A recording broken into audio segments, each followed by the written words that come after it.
Hey everyone, and welcome. So, when I say the words environmental risk management, what's the first thing that pops into your head? Is it just a mountain of paperwork? Endless compliance checklists? Well, today we're going to look at it a little differently. We're talking about it as a huge strategic challenge, a high-stakes balancing act that really every single organization has to get right. Let's dive in. And this, right here, is the million-dollar question. Is your plan actually protecting you, or is it paralyzing you? Because a plan that's meant to keep you safe can, if you're not careful, become the very thing that holds your business back. Getting this balance wrong has some serious consequences. So as we go through this, really think about which side of that line your organization falls on. I absolutely love this metaphor, the risk management tightrope. It just captures the whole challenge so perfectly, doesn't it? I mean, picture it.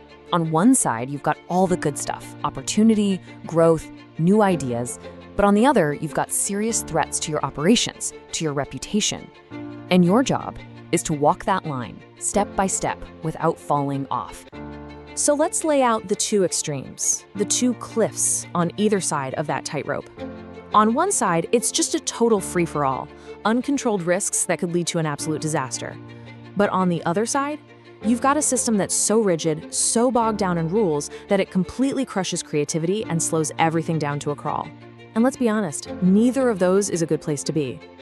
So what actually happens when you lose your balance? Well, it doesn't really matter which way you lean too far. The result is exactly the same. You fall.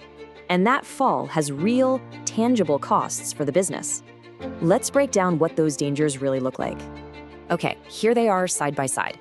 If you undermanage your risk, you could be looking at a super costly spill, or maybe a public relations nightmare that just tanks years of trust you've built.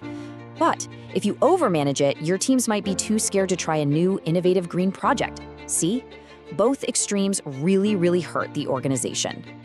So how in the world do we stay on that tightrope? Well, the solution isn't just more rules or fewer rules. No, it's a smarter, more dynamic way of thinking. And this is where an agile management framework comes into play. It's a really practical system that's designed to help you keep that crucial balance. The whole approach is a pretty straightforward three-step process.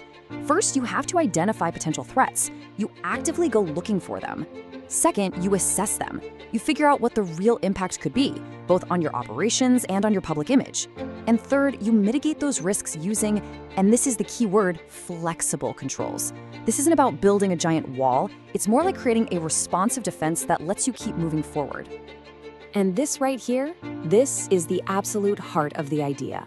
Agile risk management is all about finding that sweet spot. You need a strategy that's definitely strong enough to protect your company from real threats. But, and this is so important, it also has to be flexible enough to support the very things that make a business thrive: growth and agility. All right, so we have the framework. Now the big question becomes, how do you actually apply this stuff? How do you find your organization's own unique center of gravity on that tightrope?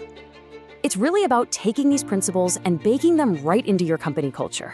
This quote just sums it all up, doesn't it?